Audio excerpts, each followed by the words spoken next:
Natapos ang commercial, nagpatuloy ang episode ng Season of Love. Naupong muli si Elaine at nag-resume sa panonood ng TV. He looked at the palm card, bewildered. Then he looked at her, tumikim. Ang sabi ko, gusto ko ng kanin. May rice meals naman sa Pizza Hut ah. Ayaw pa rin siya nitong tignan. Pagod ako, hindi ko type magluto tonight, sorry. Para sa'yo, anong gusto mong i-order ko? Solve na ako sa fettuccine. O okay. Tinaasan niya ito ng kilay at nilayuan na ito. Baka naman nagpi-PMS lang. Iaangat na sana niya ang receiver ng telepono. Nang biglang mag-ring iyon, sinagot niya. Hello? Jairus, ikaw ba yan? Sambit ng garalgal na boses ng isang lalaki. Matapos ang ilang saglit na hindi pagsasalita. Tunog matanda na ito. Narinig ko bigla ka na lang nawala sa Maynila. Kaya naisip ko, nagkakamali po kayo. Napakurap siya. Ako po si Wallace. Baka maling numero ang naidial nyo. Huwag kang ang umimbento ng kalokohan dyan. Tumawa pa ang matanda. Kahit natagalan ng huli tayong nagkita, kilala ko pa rin ang boses mo. Bata ka, hindi pa ako bingi. Ang Tio Ambrosio mo to, ano ka ba? Tio Ambrosio? Teka lang, hindi ko nga kayo. Yung magandang dalagang nakikiupahan diyan, huwag mo pagtatangka ang gawa ng milagro. Patuloy nito. Utang na loob iho. Sayang nga, kung iba lang ang sitwasyong kinakaharap mo ngayon, ay irereto ko siya sa'yo. Kaya lang. Sino ba to? Matandang may sayad? Kaya lang, ano ho? Maingat niyang tanong. Alam mo na ang tinutukoy ko. Tugon ng matanda, na ngayon ay parang naging seryoso ang tono. Parating na ako dyan. Kung hindi sa makalawa sa susunod na linggo, isa lang may papayo ko sa iyo, Jairus. Kung may kailangan kang panagutan, ay panagutan mo. Huwag mo nang takasan. Ibinaba ni Wallace ang telepono. Mula sa kinauupuan sa salas, nilingon siya sa wakas ni Elaine. Sino ba yon? Tinawag niya akong Jairus. Sa kung anong dahilan ay biglang sumakit ang ulo niya. Wala, wrong number ata. Tinitigan siya ng dalaga. Sigurado ka? Jairus. Oo naman. Napapikit siya. Inilapag niya muna ang pera at palm card ni Elaine sa estante. Umiikot ang mundo. Umikot ng umikot at sa gitna noon ay parang may naririnig siyang boses. Hindi niya boses. Jay, buntis ako. Boses ng babae. Ngunit hindi kay Elaine. Liyong-liyo na.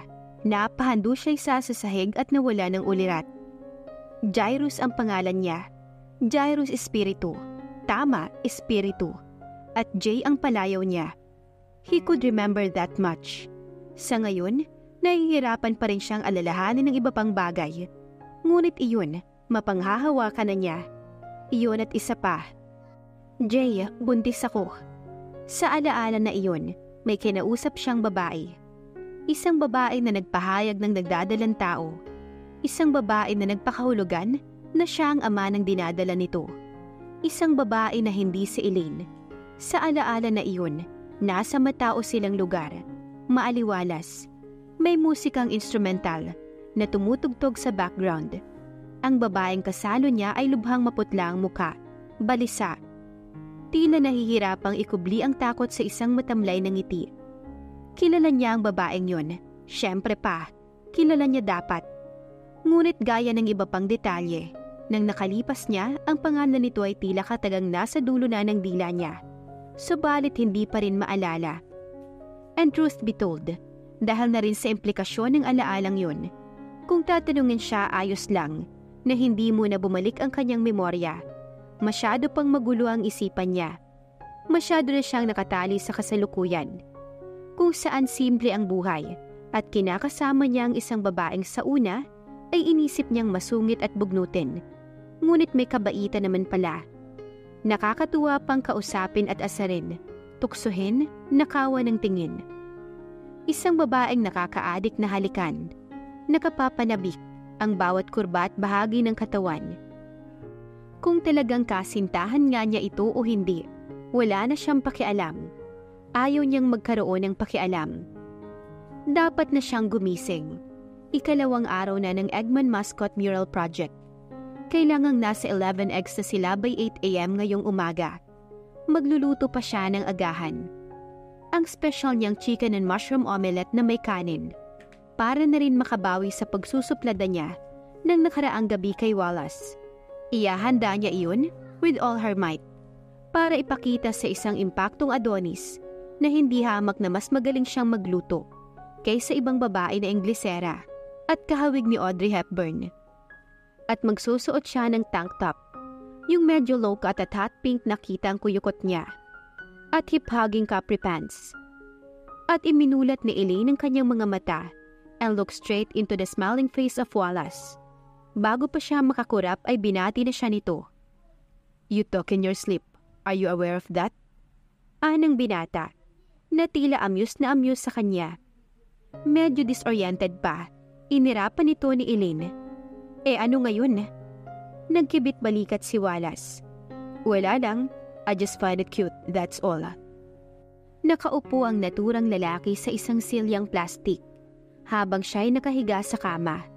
"Teka, and considering what you told me, I really do look forward to seeing you in that tank top." Walang kiyemeng patuloy ng binata. Nadaig pa ang aso kong makangisi. "Loko?" Singhal niya, sitting up. Oo nga pala, biglang naalala ni Elaine. Hinimatay si Wallace kagabi. Nataranta ito. Tumawag na ambulansya. Ngunit bakit siyang nakahiga sa kama ng ospital? Gayong ito ang isinugod niya kagabi. At bakit biglang panay ang English nito? More importantly, bakit parang kakaiba ang tingin nito sa kanya? Na para bang may kung anong lihim ito na hindi man taking sabihin. One at a time. "Nakausap mo na ba si Doc?" Naitanong niya sa wakas. "Yup." Tumango ang binata. "Kanina nga lang actually. Okay lang daw ako," sabi niya. "Na-fatigue, kaya nag-collapse. Ikaw kasi, kagagaling lang natin sa ospital. Isinabak mo na agad ako sa gawaing bahay." "Well, excuse me no?" Namula si Elaine. Hindi niya lubos may paliwanag, pero naninibago siya rito. Malumanay itong magsalita. Subdued, masuyo. Kung dati isang tingin pa lang ay napapabilis na nito ang tibok ng kanyang puso. Ngayon, parang dirtoble ang potensi nito. Anong oras na ba?" 9:00 ng umaga. "Ha?" Sa bilis niyang bumalikwas, ay muntika na siyang magpatihulog sa sahig. Sinalo siya ni Wallace. "Relax," sambit ng binata. "Tinawagan ko na si Jedy. Si Nigel na rin. Ayos lang na di muna tayo magpinta ngayong araw." Nagtaas ng kilay si Elaine. "Alam mo ang number ni Jedy?" Hindi niya maiwasang itanong. Wallace chuckled and held up her blue Nokia mobile phone. "Nasa cellphone mo kaya?" Tumango siya. Relieved well, medyo lang. Kagyat na napansin niyang nakahawak pa rin ito sa mga balikat niya. Dagli siyang umiwas. Naupo siya sa kama. "Wallace." Tinignan siya nito. Hindi ba dapat ikaw ang nakahiga rito?" Patuloy ni Elaine, indicating the hospital mattress. He grinned. "As in, type mong tabi tayong matulog dyan?" "Ulul." Kung namula siya kanina, ay wala yun sa biglang pag-iinit ng kanyang tenga at pisngi ngayon. Sinimangutan niya ito. "Ang akin lang, ikaw ang pasyente rito. At kung hindi lang kailangang may magsugod sa'yo dito sa pagamutan, muntik na rin ako mismong atakihin sa puso nang bigla ka nalang bumulagta sa salas." Dagdag pa ng diwa ng dalaga. "As I said earlier, okay na ako." Tugon ng lalaki. "Ikaw dyan ang hindi okay. Kwento sa akin ni Dr. Arsiga. Gising ka pa raw nang dumaan siya 2:00 ng madaling araw at binabantayan ako." Ngumiti ito sa kapahapyaw na kinurot ang kanyang pisngi. "Ang sweet mo ha? Ikaw rin. So binuhat mo ako at hiniga rito para makatulog ng maayos, ganun ba?" "Right. Pero sigurado ka bang magaling ka na? Wala nang ibang masakit sa'yo?" "Magaling na ako, Elaine." Natigilan ng dalaga. "As in, nakakaalala ka na?" Sandaling natigilan ito bago sumagot. "Hindi pa." Anitong kumurap. "If only, may amnesia pa rin ako." Pero functional na ako, is what I was saying. Pwede na akong i-discharge mamayang tanghali. He frowned, suddenly thoughtful. But come to think of it, may nararamdaman pa nga akong sakit. Concerned na nilapitan ni Elaine ng lalaki. Saan naman? Dito. Nito sabay turo sa sarili nitong mga labi. Ayon kay Doc Arcega, kailangan mo raw akong halikan para mas mabilis gumaling. And with that, pinukol ng malagkit na tingin ng kanyang uber-kissable lips. Feeling inordinately relieved, pinaunlakan nito ng dalaga. Pinaunlakan ng isang mariing supalpal sa muka. Despite her protest, in the end, ay nakaisa pa rin si Wallace sa kanya. Nakakuha ito ng tiyempo para nakawan siya ng halik pagbaba nila sa jeepney sa tapat ng kanilang bahay. Home sweet home. Masayang deklara ng lalaki at dumiretso kaagad paakyat ng hagdanan. Nagring ang telepono nang makapasok siya sa salas. Hello? Sagot niya rito. Elaine, si Fides to. Fides? Napakurap siya, slightly surprised. Haliparot ka, buhay ka pa pala. At ano namang pinapatungkol mo doon? Suminghot siya. Ngayon ka lang kaya ulit nag-make contact sa amin. Nagte-text pa rin naman ako sa iyo ah. Puro forwarded messages nga lang. Akala ko kung ano nang nangyari sa'yo. Naging busy lang ako. Paliwanag ni Fides, sounding drained. Family affair. Kinailangan ko pang mag-spend ng 1 linggo sa Maynila para bantayan ng half-sister ng asawa ko. Bakit naman? Tanong ni Elaine, naiintriga. Attempted suicide. Sagot ng nasa kabilang linya. Ang masaklap pa, mahigit 4 months na siyang buntis. Hindi niya napigilang magmura. Kung sakaling natuloy yun, 2 ililibing namin. Napabuntong hiningang dugtong ng kausap. Buti na nga lang at naagapan. Ligtas na sila ngayon, si Nance at ang baby niya. Buti na lang. Sang-ayon ni Elaine. Ano bang dahilan at nagtangka siyang gawin yon? Well, buhat nang dumating ako rito ay ayaw na niya makipag-usap kahit kanino. Pero ayon kay Papa, yung dad niya, tinakasan daw siya ng lalaking ama ng pinagbubuntis niya. Tarantado yung loko, kung sino man yun. Singhal niya. Sinabi mo pa? Sang-ayon ni Fides. Of course, hindi naman natin alam kung ano talagang nangyari. Pero maisasaayos din ang lahat. Ipinapahanap ng biyanan ko ang taong yun. May pabuya ba? Biro ni Elaine. Malay mo, napadayo na rito sa Batangas. Malabo. Ang last known location ng lalaki ay sa Taipei, sa isang business conference. He's some hotspot investment manager in Makati. Wow naman, pang-international pa lang nakabingo sa hipag mo. Mayaman pa. Fides let out a dry laugh. Kaya nga hindi siya papakawalan ni Papa. Sambit nito. But enough about my familia. Kamusta ka na nga, Balen? Kayo na ba ni Wallace? Totoo bang balita sa akin ni Nigel na muntik mo nang sabunutan ng pinsan niya dahil sa selos? Hindi ano. Kilala mo naman niyang si Nigel. Masyadong malikot ang imahinasyon. Nakaka-perceive ng mga bagay na wala naman. In other words, psychic. Grabe ang sixth sense ng bakla pagdating sa nararamdaman niya para sa isang lalaki. Sinabi mo pa eh. Sambit ni Fides. Ayoko lang dumating ang panahon na sabihin sa akin ni Nigel na I told you so. Mapilitan akong i-fund ang trip to Boracay ng baklita. Fides? She cried. Huwag mong sabihin sa akin pinagpupustahan niyo ang love life ko. Well, may love life ka nga ba? Sa akin na yun. Singhal niya. Valentine Fair 2009. Anunsyo ng banderang ipinaskil sa makeshift na archway na nagsisilbing entrance sa Bazaar Cum Carnival na tumakip dito. Kulay pula ang mga letrang inimprinta sa puting canvas. Napapaligiran ito ng hugis pusong balloons na kulay pink, pula at puti.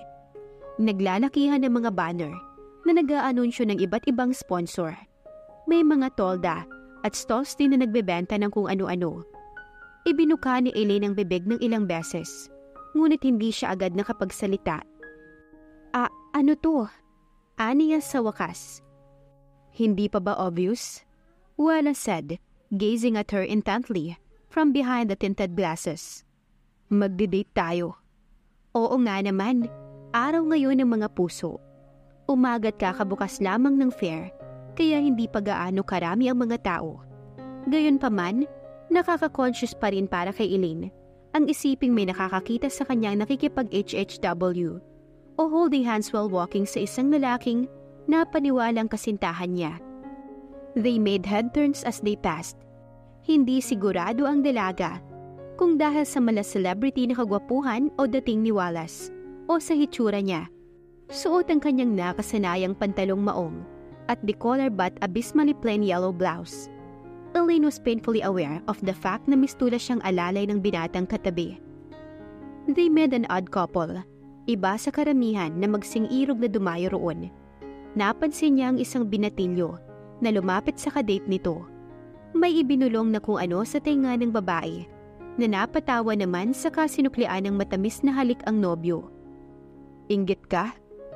Walang ano-ano ay bulong ni Wallace sa tenga niya. His breath, warm and enticing, caressed her skin that she had to repress a shiver. Pwede naman nating gawin yan kung gusto mo. Alok pa ng binata. Hindi, wag na lang. Humakbang siya palayo rito. Dapat kasi maaga mong sinabi sa akin na dito tayo pupunta. Nakapagdamit sana ako ng mas maayos. Tinawanan lamang siya ng kasama. Nai-insecure pa pala ang mga bugnuting kagaya mo. Sabi nito, sabay pisil sa kamay niyang hawak nito. Saka ano pang isusuot mo? Pareho pa rin ang itsura mo.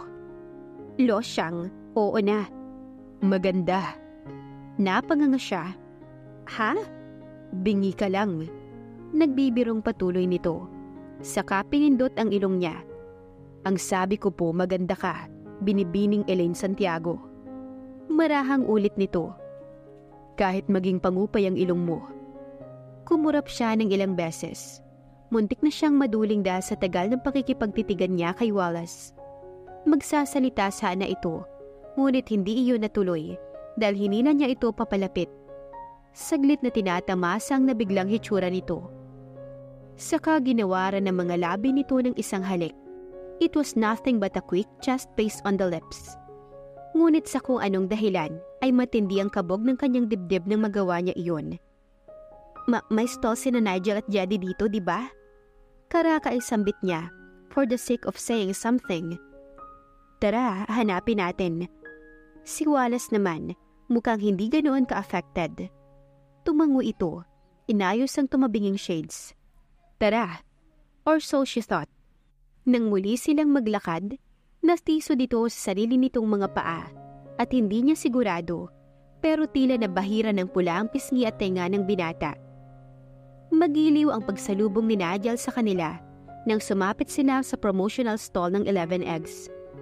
Ang pwesto ay sa kabilang dulo pa ng archway na pinasukan nila kanina, kaya medyo na sidetrack sila patungo roon.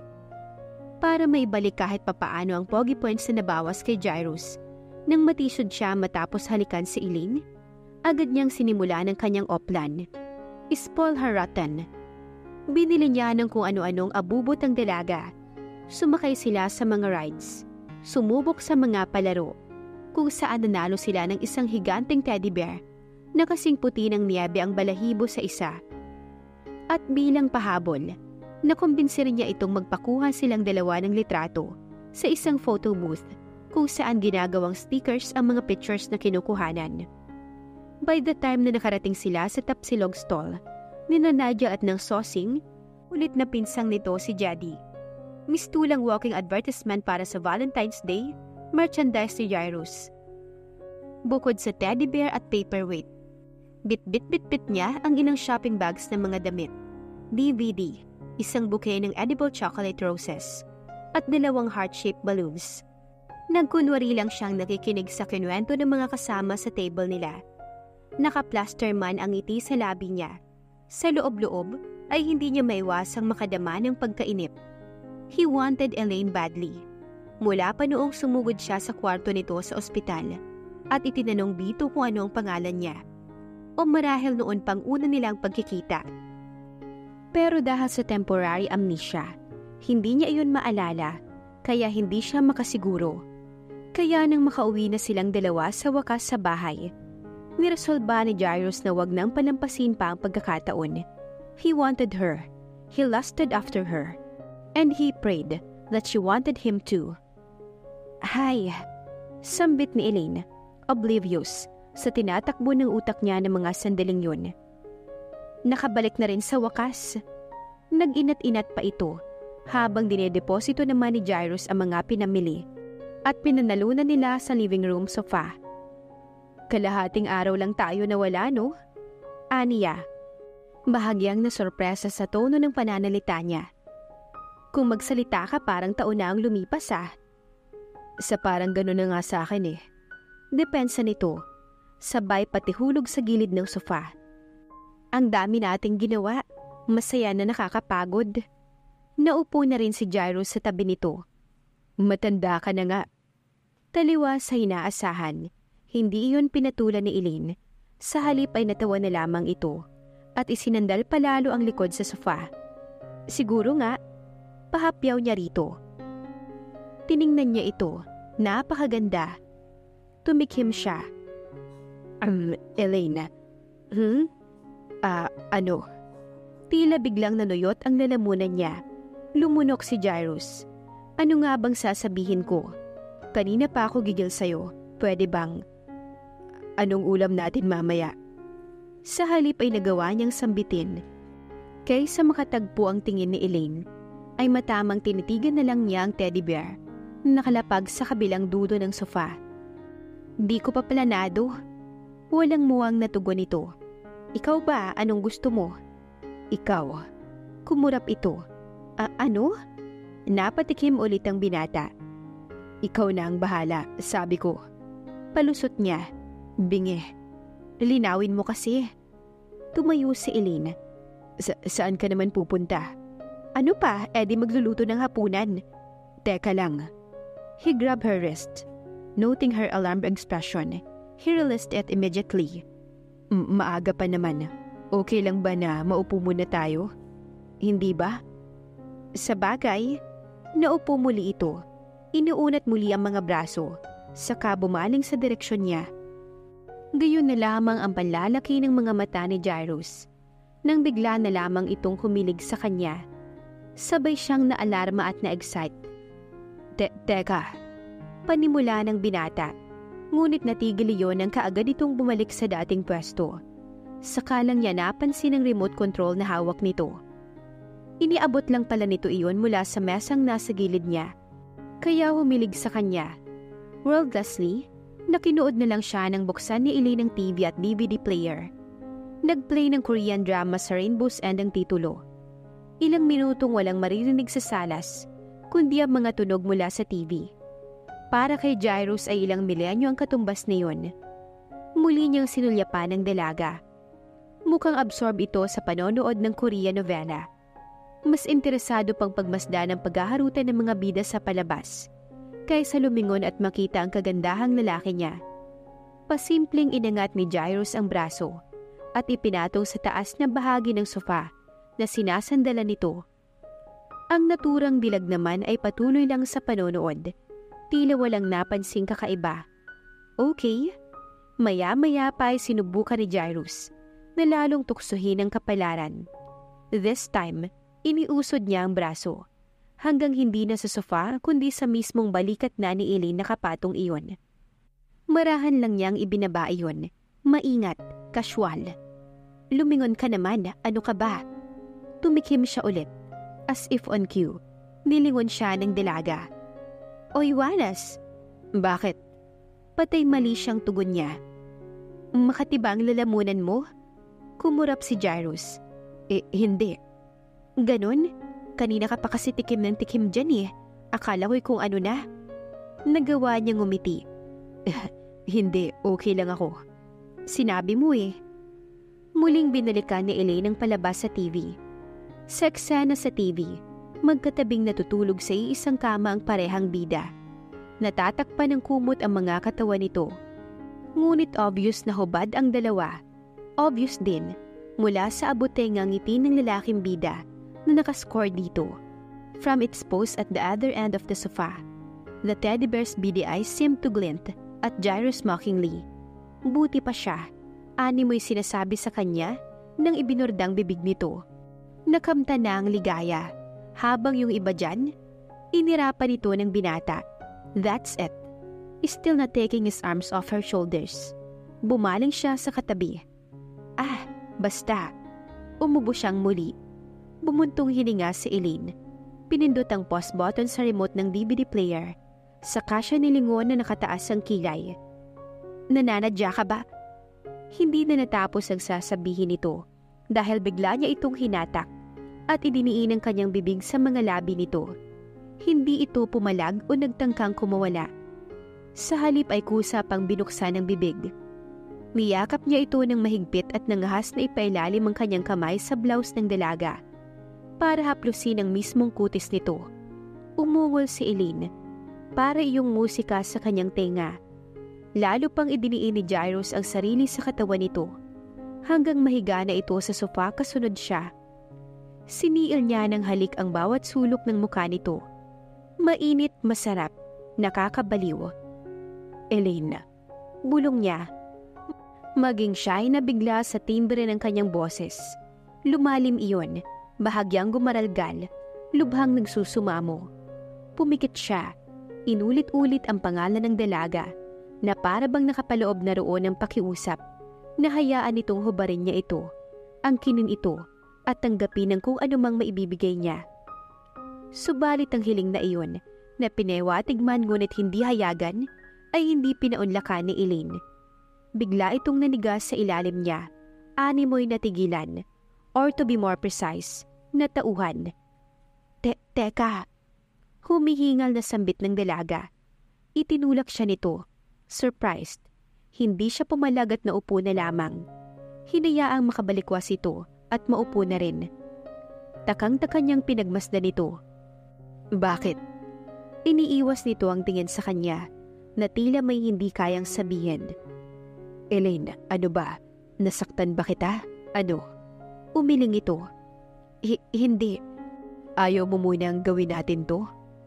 Although it would kill him, matatanggap niya kung hindi pa ito handa.